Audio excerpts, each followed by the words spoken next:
Saudaraku Yesus Kristus, saya ingin bagikan sesuai dengan tema daripada yang diberikan ke saya, yaitu tentang buah roh dalam kehidupan. Ya, mari kita buka, kita lihat, saya ingin tayangkan tentang Galatia 5 ayat 22 sampai 23. Saya nggak baca semuanya tentang kelemah lembutan. Ya, kita baca sama-sama 1, 2, 3. Tetapi buah roh ialah kelemah lembutan. Jadi saya ingin bahas tentang salah satu buah roh ya dalam kehidupan, yaitu lemah lembut. Nah, ada satu ayat saudaraku ya yang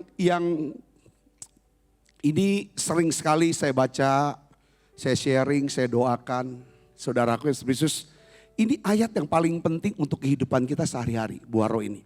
Yesus berkata dalam Matius 11 ayat 28 sampai 29. Saudaraku, yuk kita baca lagi saudara ayat ini dengan bersuara 1, 2, 3.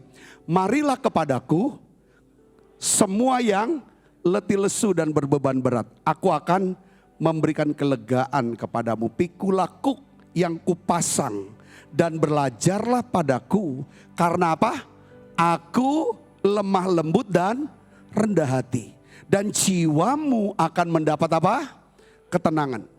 Dari ayat ini saudaraku, kita belajar apa? Semakin kita lemah lembut,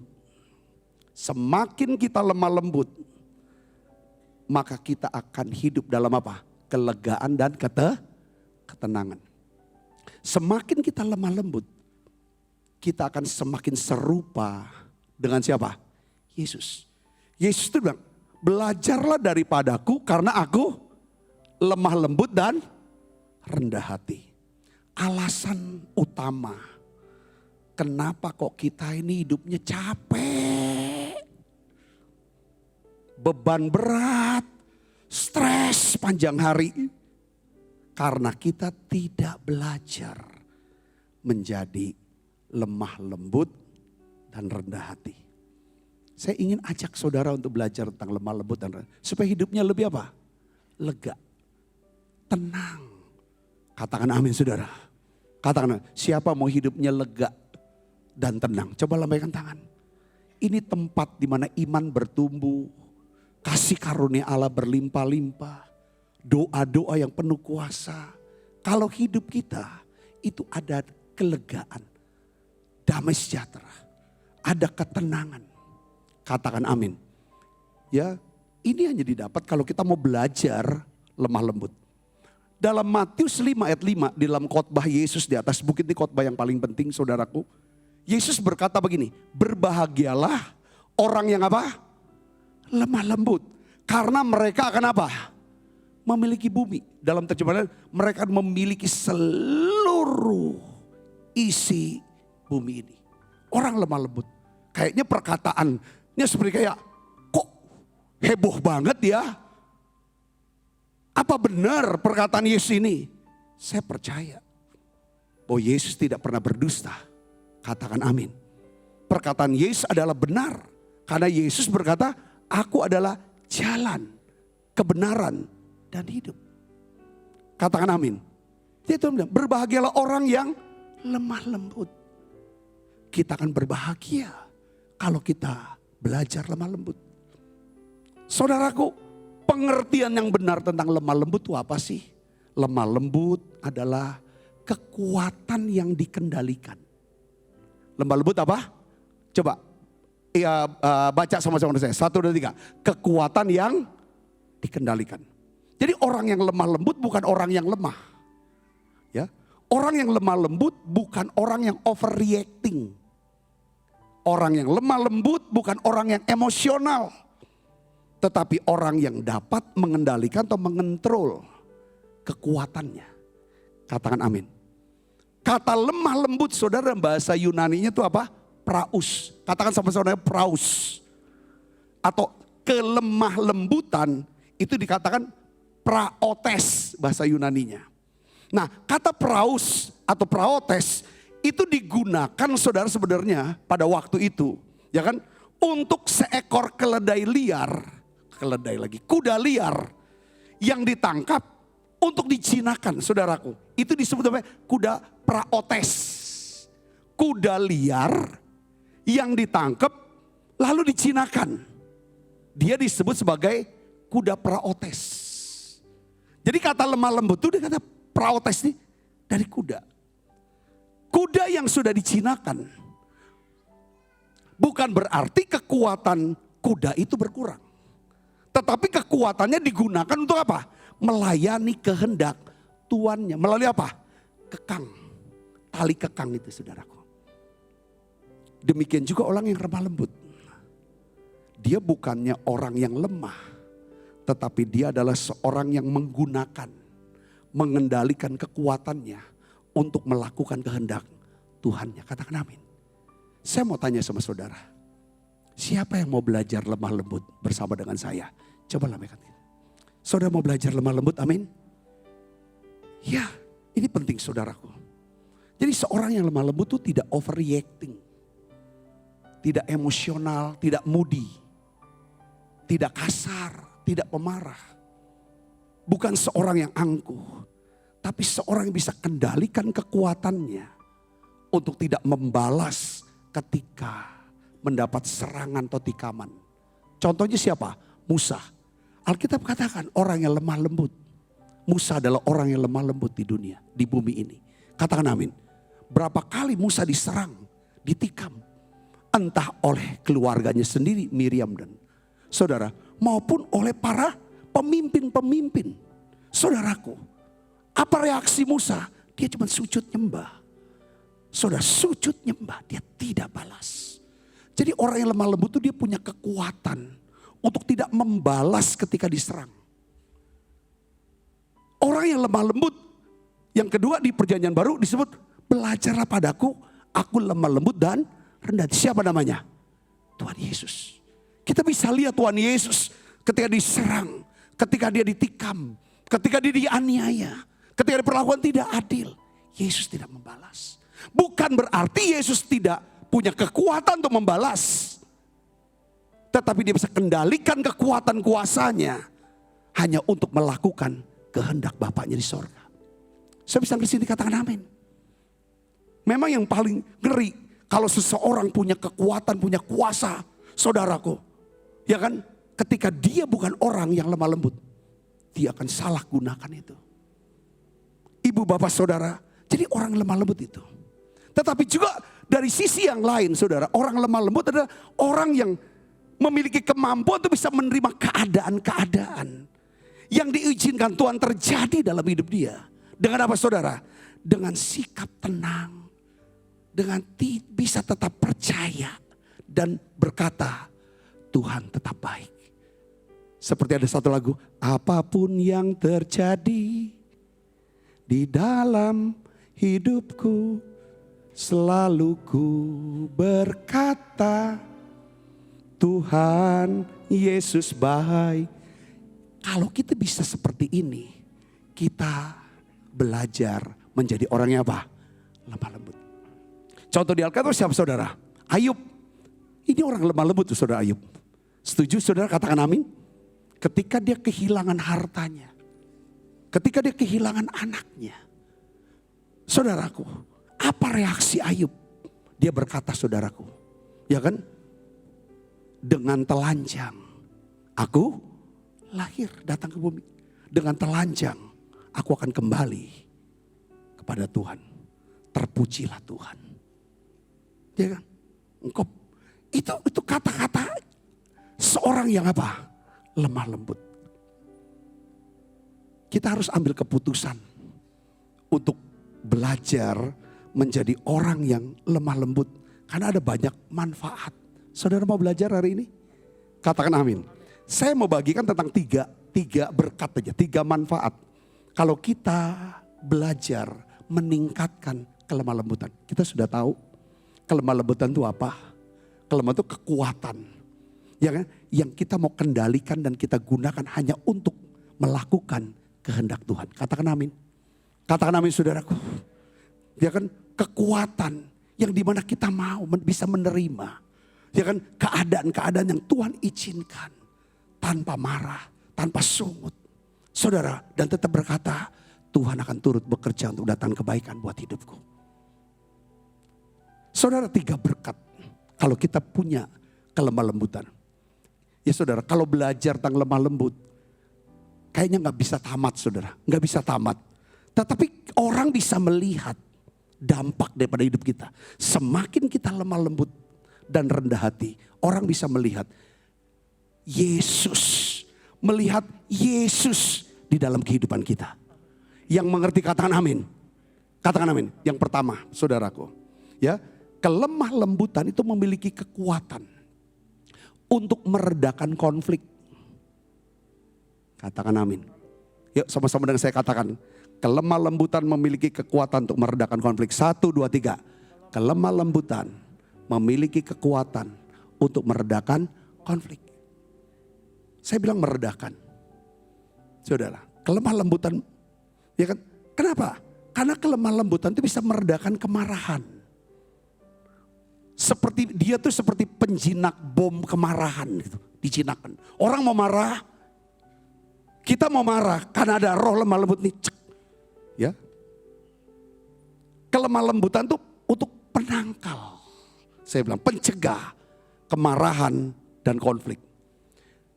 Amsal 15 ayat 1 katakan jawaban yang lemah lembut. Nah orang yang lemah lembut, ya jawaban yang lemah lembut apa? Baca yang keras. Meredakan kegeraman. Tetapi perkataan yang pedas membangkitkan marah. Nah saudara pernah gak berpikir begini nih. Kenapa kok ya kita suka refleks. Bereaksi cepat. Ya kan terhadap lawan bicara kita. Saudaraku. Maksudnya begini. Ya kan kalau ada orang ngomongnya keras. Ngomongnya kasar, nadanya tinggi, kita juga bisa keras, nada kita tinggi. Kalau kita lihat ada orang ngagetin kita kaget, kita kagetin dia lagi. Waktu kita bersama dengan orang yang stres, orang yang takut, tiba-tiba kita terpapar jadi stres, jadi takut. Ketika kita lihat orang ini semangat banget sih, ngomongnya segala macam itu hidup, kita jadi tambah semangat. Saya pernah pikir gak seperti itu? Ini menurut saya baru tahu. Ya, saya belajar ini. Kata para ahli psikologi, dia bilang gini. Cara kerja di dalam otak kita tuh ada disebut namanya mirror reflection system di otak kita. Dimana kita tuh akan melakukan hal yang sama. Seperti apa yang dikatakan orang yang bersama dengan kita nih. Atau apa yang dia lakukan. Ya kan, kalau orang yang latah itu udah over itu saudara. Ya kan tuh. Tapi kita tuh, makanya saudara, bagaimana gak marah saya? Dia ngomongnya kayak gitu sih. Gimana saya enggak? Saudara pernah dengar gak orang kayak gitu? Atau kita ngomong gitu? Karena di otak kita seperti itu. Saya mah orangnya baik ya. Orang baik sama saya akan lebih baik. Ada orang ngomong kayak gitu. Tapi kalau ada orang jahat sama saya akan lebih jahat dari dia. Itu di otak ini. Mirror, reflection, sistem digerak. Saudaraku, tapi Alkitab bilang begini. Jawaban yang lembut meredakan kegeraman. Kalau kita mau meredakan yang namanya konflik, saudara Kristus, kita harus latih otak kita ini. Untuk bereaksi. Kalau lawan bicara kita ngomongnya kasar, nadanya tinggi. Kita harus turunkan volume suara kita. Nada kita pakai low. Ini orang lemah lembut. Katakan amin. Katakan amin. Ini penting. Entah itu sama istri kita. Entah itu sama anak kah. Sama sahabat, sama atasan. Saudara Kristus, coba kita bayangkan deh. Kalau seorang bicaranya kasar, suaranya keras, lalu kita bereaksi sama, saling sautan dengan nada keras, ya kan, nada tinggi, suara keras. Pasti terjadi apa? Konflik, betul gak saudaraku? Bereaksi seperti ini, itu akan menunjukkan bahwa kita ini belum bisa mengendalikan reaksi kita dan emosi kita. Saudaraku, orang yang tidak lemah lembut, saudara, orang yang tidak bisa lemah lembut, ada orang yang tidak bisa menguasai dirinya. Kalau kita nggak bisa kuasai diri kita, maka hidup kita atau diri kita dikuasai oleh orang lain. Artinya apa saudara? Orang pukul gendang, tiap kali orang pukul gendang, kita joget. Ngerti ke saudaraku? Artinya reaksi kita, emosi kita itu dikendalikan oleh orang lain. Nah yang Tuhan mau adalah buah roh. Harusnya kita dikuasai bukan oleh orang lain. Tapi dikuasai oleh siapa? Roh Kudus. Dalam bentuk apa? Buah roh yang namanya penguasaan diri. Hasil daripada roh yang lemah lembut. So, ibu bapak yang di sini katakan amin. Seringkali kita tidak mau kuasai diri kita, tapi kita mau kuasai orang lain. Saudaraku. Ya kan kita mau kuasai istri kita, suruh nurut apa yang mau kita mau. Kita kuasai anak kita kuasai semua orang. Kita mau dominan, mau jadi diktator. Dengar nih omongan saya, ini loh kehendak saya. Jangan ini kan banyak bantah. Tapi kita tidak bisa kuasai diri kita, kuasai diri, reaksi kita dan emosi kita. Nah hari ini kita belajar. Kalau kita mau belajar lemah lembut, kita pasti menjadi orang yang bisa meredakan pertengkaran, perdebatan, konflik. Yang mengerti dan percaya katakan amin. Katakan amin. Ya. Jadi kelemah lembutan punya. Coba kita buka Alkitab kita. Pengkhotbah 10 ayat yang keempat. Kita baca sama-sama. 1, 2, 3. Jika amarah penguasa menimpa engkau, janganlah meninggalkan tempatmu. Karena kesabaran mencegah kesalahan besar. Kata penguasa ini ada terjemahan Alkitab bilang, kalau bosmu marah, jangan tinggalkan tempatmu. Entah itu tempat kerjaan, entah tempat pelayanan, pokoknya bos. Dikatakan ya kan. Jadi artinya kalau kita bos marah, jangan balas. Jangan tinggalkan pekerjaanmu. Belajar sabar. Sebab kesabaran mencegah kesalahan besar. Kesabaran ya kan mencegah kita nyesel, mencegah penyesalan. Ibu bapak saya ngerti. Dan itu harusnya lewat apa saudara? Kelemah lembutan. Buah roh kelemah lembutan.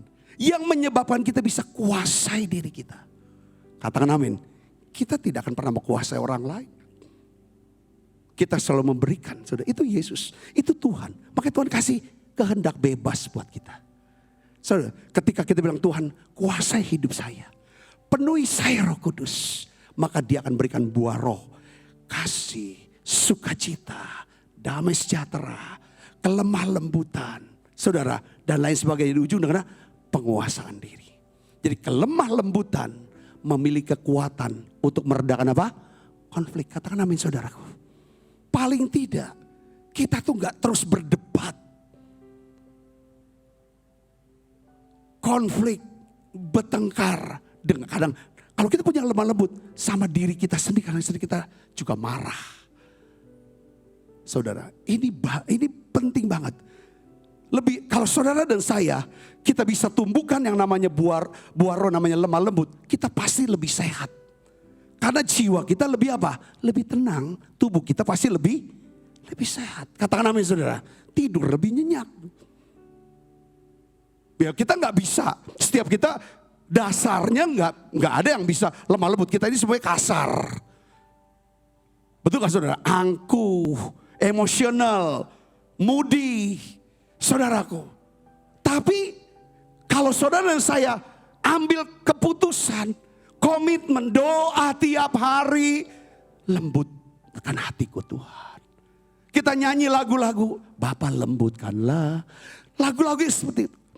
Ketika kita sudah tahu, aku mau belajar lemah lembut. Ketika kita kasar, ketika kita mulai angkuh, saudaraku, kita mulai marah, tidak bisa menguasai diri, saudara. Dengar baik, pasti Roh Kudus bicara kepada hati nurani kita. Sabta, kamu tidak lemah lembut ya, kasar kamu. Dan tiba-tiba kalau kita bilang, ampuni aku ya Tuhan. Ampuni aku Tuhan. Di situ meningkat. Katakan saudara, level kedewasaan rohani kita, pengurapan kita, kuasa doa kita. Katakan amin saudaraku. Yang kedua, apa kekuatan kelemah lembutan? Kelemah lembutan memiliki kekuatan untuk mematahkan setiap apa? Kritikan. Hanya orang yang lemah lembut dan rendah hati, saudaraku, yang sanggup untuk mematahkan kritikan. Yesus, wah dikritiknya habis. Musa, dikritiknya habis. Karena lemah lembut mereka bisa. Ya kan, Yesus, Musa, orang-orang lemah lembut punya kekuatan apa saudara? Paulus, saudaraku, ini hamba Tuhan yang lemah lembut. Ya kan, ketika diserang, dia tidak melawan. Dia bisa menerima keadaan-keadaan yang penuh dengan penderitaan. Dan tetap saudara hatinya berkobar-kobar untuk Tuhan. 1 Korintus 4 ayat 13. Kita baca sama-sama yuk. 1, 2, 3. Kalau kami difitnah, kami tetap menjawab dengan ramah. Kami telah menjadi sama dengan sampah dunia. Sama dengan kotoran dari segala sesuatu. Sampai pada saat ini. Ya kita bisa menghindari konflik. Kalau kita bisa mengabaikan kritikan. Yang mengerti katakan amin. Ya kan? Saudara, saya bisa menghindari konflik dengan semua orang. Caranya kita harus mengabaikan setiap kritikan, gosip, perkataan negatif. Dengan apa? Roh yang lemah lembut. Saya ingin ajak saudara untuk lihat lagi, baca saudaraku. Titus 2 ayat 7 sampai 8. Kita baca sama-sama yuk. 1, 2, 3. Dan jadikanlah dirimu sendiri suatu teladan dalam berbuat baik. Hendaklah engkau jujur dan bersungguh-sungguh dalam pengajaranmu. Sehat dan tidak bercela dalam pemberitaanmu. Sehingga lawan menjadi malu karena tidak ada hal-hal buruk yang dapat mereka sebarkan tentang kita. Saudaraku, semakin saudara sukses, semakin besar sukses saudara, semakin banyak kritikan yang akan ditujukan buat saudara. Amin, setuju gak saudara? Semakin saudara dikenal banyak orang, semakin saudara populer, semakin banyak kritikan. Mungkin juga perkataan-perkataan negatif yang ditujukan kepada saudara. Tapi kalau saudara tidak mau mengatakan apa-apa dan tidak mau melakukan apa-apa, mungkin kritikan juga akan berkurang. Tetapi kritikannya dalam bentuk lain. Males banget nih orang. Tetap juga saudaraku. Ya kan? Nah sekarang pertanyaannya begini. Bagaimana caranya kita mengatasi yang namanya kritikan? Saudaraku, ketika ada orang yang mulai menggosipkan. Mungkin kuliah saudara, pekerjaan bisnis saudara, pelayanan saudara, keluarga saudara, anak saudara. Bagaimana kalau seandainya ada orang-orang, ketika ada orang-orang yang mungkin mengacapkan hal-hal yang buruk tentang saudara. Apa yang harus kita?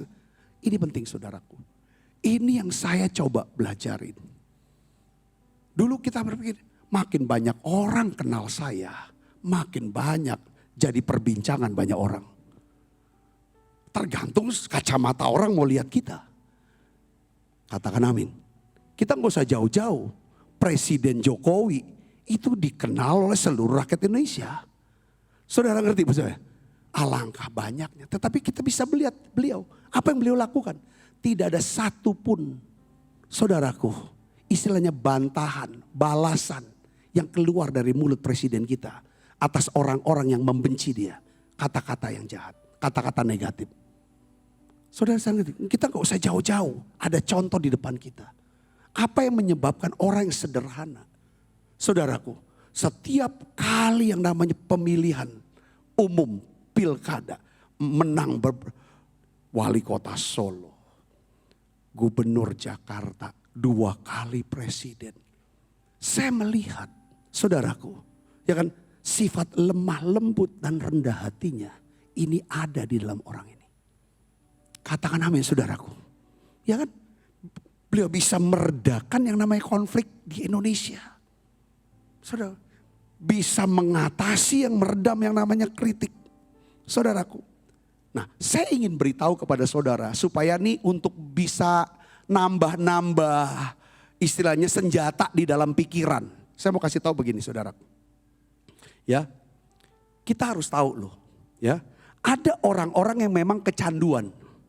Ya, bukan cuman kecanduan yang kita tahu kecanduan alkohol, narkoba, pornografi atau rokok dan lain sebagainya.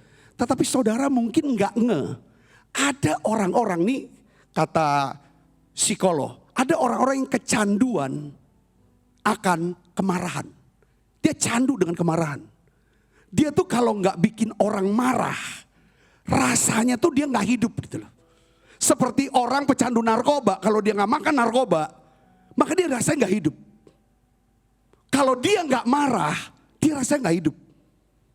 Ya kan, makanya dia ngomongannya tuh suka kritik yang pedas, jelek kan, bikin orang, dia tuh kalau lihat orang dia bisa pancing orang bisa marah sama dia, lalu dia bisa marah lagi, lalu dia kalau sudah terjadi perdebatan, saudara pertikaian, itu benar-benar dia dapat inilah habitatnya, saudara.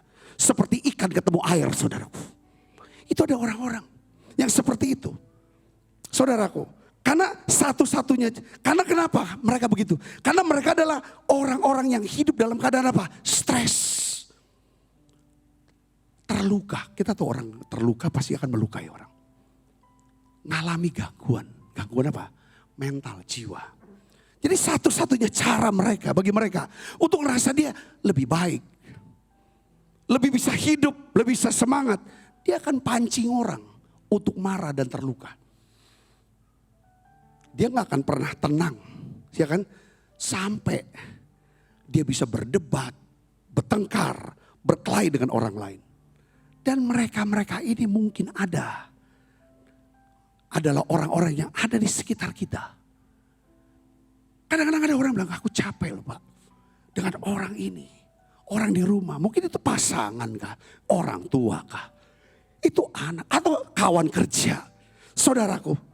Nah, pentingnya kita membangun yang namanya buah roh lemah lembut untuk mengatasi orang seperti itu.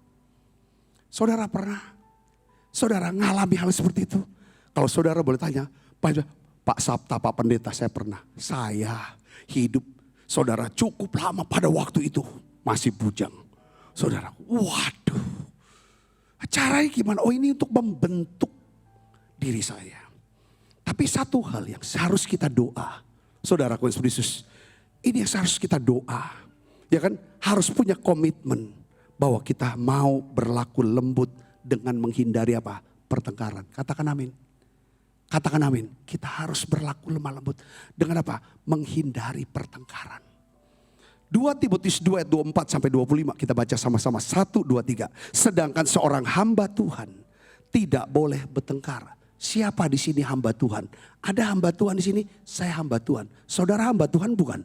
Kan cuma 2 kan hamba kan? Hamba Tuhan atau hamba hantu?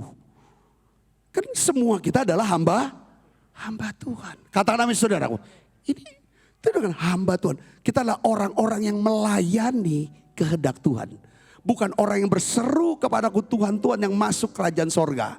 Tetapi orang-orang yang melakukan atau melayani kehendak Bapakku yang di sorga. Saudara-saudara di sini dikatakan, jadi setiap kita, ini firman Tuhan, sedangkan seorang hamba Tuhan tidak boleh bertengkar, tetapi dia harus apa? Ramah terhadap semua orang. Ia harus cakap mengajar, sabar, dan dengan lemah lembut dapat menuntun orang yang suka melawan. Sebab mungkin Tuhan memberikan kesempatan kepada mereka untuk bertobat dan memimpin mereka sehingga mereka mengenal kebenaran. Ada seorang hamba Tuhan selalu berkata begini, saudara. Ada satu buku yang Bill Wilson kalau nggak salah saudara. Itu buku dia melayani anak-anak dan di New York saudara. Dia ada satu buku yang dia bilang begini. Kita tuh harus punya kulit seperti badak. Kulit yang tebal, hati yang lembut. Saudaraku, supaya kita nggak mudah terluka. Tetapi kita mudah menerima nasihat daripada firman Tuhan. Tidak terluka dan mudah masuk. Yang jadi masalah, saudaraku, kulit kita terlalu tipis kan? Tapi hati kita terlalu keras dan tebal. Saudaraku, kalau kita punya lemah lembut, saya percaya kritikan tidak akan melukai kita. Gosip tidak akan melukai kita. Saudara bisa lihat ini perlu perjalanan yang gitu panjang. Buat kita, buat saya, saudara, buat kita semua. Tetapi saya percaya sepanjang kita mau intim dengan Roh Kudus, Roh Kudus akan memberikan kita kemampuan untuk memiliki yang namanya roh lemah lembut. Karena ini buah roh, saudaraku. Kita gak bisa berbuat dari diri kita sendiri, kecuali kita selalu membangun persekutuan dengan Dia. Yang mengerti katakan amin. Saat teduh setiap hari. Ya kan saudara, ibadah raya setiap minggu. Saudara, bawa persembahan persepuluhan setiap bulan. Pastikan 3 ini. Saudara, ketika kita lakukan ini, kita mau berkata, Roh Kudus, Engkau yang pimpin dan kuasa hidupku. Biarlah aku ingin hidupku berbuah. Ada buah roh dalam kehidupanku. Yang terakhir, yang ketiga, saudara, saya ingin bagikan begini, bahwa perkataan kita, ya kan, kalau kita memiliki roh yang lemah lembut, maka perkataan kita akan memiliki kekuatan untuk meyakinkan orang lain. Katakan amin, saudaraku. Katakan amin. Amsal 25 ayat 15 katakan, dengan kesabaran seorang penguasa dapat diyakinkan. Dan apa? Lidah lembut mematahkan tulang. Baiklah, lidah lembut mematahkan tulang. Yang artinya apa, saudaraku? Ada orang-orang yang punya, saudara, prinsip, saudara, yang begitu kuatnya walaupun salah. Tapi kalau saudara saya punya roh yang lemah lembut, lidah yang lemah lembut, maka tulang aja bisa dipatahkan. Saudara, apalagi prinsip daripada kehidupan orang ini. Saudaraku, saya ingin beritahu, kalau saudara seorang penjual atau salesman yang menjual barang atau jasa, saudara, saya nasihatin, roh lemah lembut ini penting buat saudara. Kenapa? Karena kita sulit untuk jual barang atau menjual jasa kepada orang lain dengan cara apa? Teriak-teriak, mendesak-desak orang, merengek-rengek. Tidak bisa. Saudara Yesus, perkataan yang lemah lembut itu bisa meyakinkan orang lain. Yang percaya katakan amin, saudara. Yang percaya katakan amin. Saya lihat orang tua ya. Ya, waktu kita bicara sama anak, mau ngajar anak. Apakah saudara guru atau saudara bos, kemudian bawahan. Saya mau beritahu begini saudaraku, bahwa kalau kita punya lidah yang lembut, itu membuat orang, saudara, bisa menurut, bisa diyakinkan. Katakan amin. Kalau kita bisa punya lidah yang bisa meyakinkan orang, pertama kita bisa memenangkan jiwa. Katakan amin, saudara. Yang kedua, kalau saudara sebagai seorang penjual barang atau penjual jasa, saudara bisa memindahkan barang saudara ke tempat si pembeli, uang si pembeli pindah ke tempat kantong saudara. Katakan amin, saudaraku. Dan banyak hal dalam hidup kita bisa menangkan banyak hubungan-hubungan. Ketika saudara saya memiliki yang namanya roh yang lemah lembut. Katakan amin. Setiap teriakan kemarahan tidak akan mengerjakan sesuatu. Setiap teriakan kemarahan tidak akan bisa mengubah sesuatu. Setiap teriakan kemarahan tidak akan bisa mendisiplinkan anak kita, karyawan kita. Saudara bisa mengerti, hanya apa saudaraku? Kesabaran dan lidah yang lembut dapat meyakinkan apa? Penguasa. Penguasa. Orang yang berkuasa, yang pegang otoritas bisa diyakinkan ketika ada kesabaran dan lemah lembut. Kesabaran dan lemah lembut itu dapat menyelesaikan segala macam masalah. Yang percaya katakan amin. Yang percaya katakan amin. Jadi semakin saudaraku, semakin dewasa iman kita, maka semakin manis daripada perkataan kita. Amsal 16 ayat 21 kita baca sama-sama. Amsal 16 ayat 21 kita baca 1, 2, 3. Orang yang bijak hati disebut apa? Berpengertian. Dan berbicara manis dapat meyakinkan orang. Semakin dewasa iman kita, semakin lembut saudaraku hati kita, maka perkataan kita saudara akan semakin manis. Katakan, semakin banyak orang yang bisa diyakinkan. Saya mau tutup saudaraku bahwa, ya kan, bagaimana prakteknya dalam hidup kita sehari-hari dalam minggu ini. Saudara mau berlaku lemah lembut? Yuk kita sama-sama belajar, mau? Ada PR dari saya. PR-nya yang pertama begini saudaraku. Bagaimana kita mempraktekkan buah roh lemah lembut dalam kehidupan sehari-hari kita. Minimal seminggu dilatih. Kalau bisa seminggu dilatih, tambah lagi seminggu lagi. Kalau saudara lakukan 3 minggu berturut-turut, maka kebiasaan memiliki, ya kan, untuk berkata lembut, memiliki sikap hati yang lembut, menjadi sebuah karakter. Saudara kita lihat sini. Yang pertama, saya ingin ajak. Coba saudara lihat sini. Ketika ada seseorang yang melayani saudara, belajarlah menjadi seorang yang penuh pengertian. Jangan banyak menuntut dan bersikap kasar. Saudara ngerti gak maksud saya di sini? Siapa mereka? Pembantu di rumah saudara. Babysitter yang melayani anak-anak kita atau cucu kita. Sopir yang melayani kita. Sekretaris kah? Bawahan kita kah? Atau pelayan restoran. Dengar baik saudara. Kalau kita mau praktekkan lemah lembut, belajar untuk menjadi orang yang punya pengertian. Katakan amin. Punya pengertian. Bukan banyak nuntut dan bersikap kasar sama dia. Amin. Ngerti saudara maksud saya di sini? Katakan amin. Kadang-kadang ya, saya melihat saudaraku satu hari, ya kan? Ya ini kan lagi sedang viral nih saudara. Di satu anggota DPR, saudaraku ya kan? Bagaimana bagaimana dia katanya menurut CCTV, dia tempeleng, dia tampar pelayan restoran. Saudara ya kan? Ini saya lihat sini, ya kan?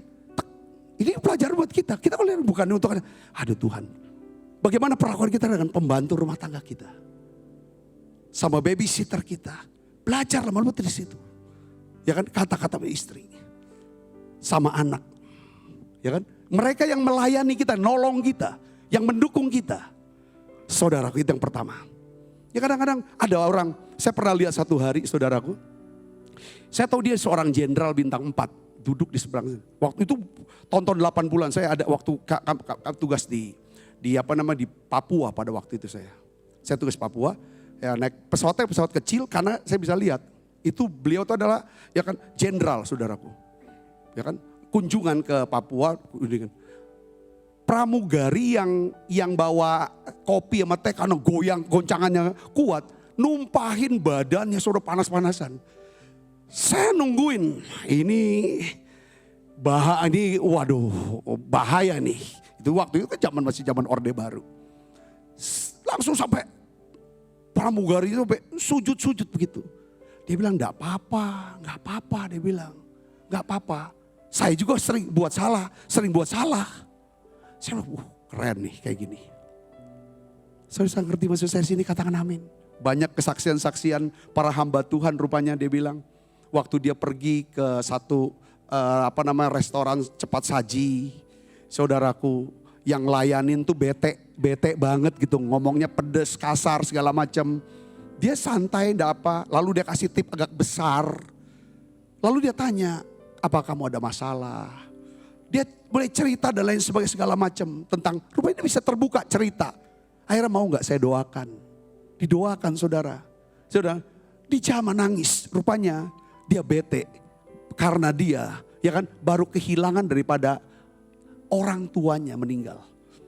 Ya kan, dan lain sebagainya dia cerita. Singkat kata saudaraku, akhirnya para pelayan restoran ini, saudara, pelayan daripada ini, dia bilang akhirnya dia pergi ke tempat ibadah Pak Pendeta ini.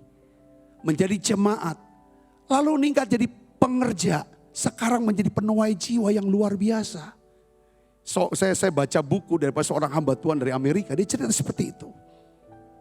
Bagaimana? Itu yang pertama latihannya. Yang kedua adalah ketika ada seorang yang tidak setuju sama kita.